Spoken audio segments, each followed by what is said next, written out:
Hello friend, good evening. সবাই কেমন আছো, কি করছো? তো আমি এই যে শীতের সন্ধ্যায় লেপ মুড়ি দিয়ে শুয়ে আছি, আর আমার এই লেপের মধ্যে আছে একটা হুনো বিড়াল।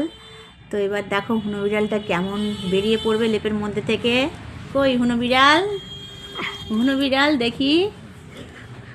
ওরে বাবা, এই যে হুনো বিড়াল। হুনো বিড়াল একবার লেপের মধ্যে ঢুকছে আর একবার বার হচ্ছে। হ্যাঁ, হুনো বিড়াল, এটা আমার হুনো বিড়াল, এটা আমার হুনো বিড়াল। ওরে বাবা, আমাকে হুনো বিড়াল আবার কত ভালোবাসে গো। হ্যাঁ, হুনো বিড়াল কত ভালোবাসে। আর এই দেখো দেখো গলায় কি পড়েছে, দেখো এই দেখো, এটা ও খুলবেই না। হ্যাঁ, শিবের মালা। ভালো লাগে পড়তে? হ্যাঁ। হ্যাঁ, হুম। ভালো লাগে। হুম। তাই তুমি আমার হুনো বিড়াল?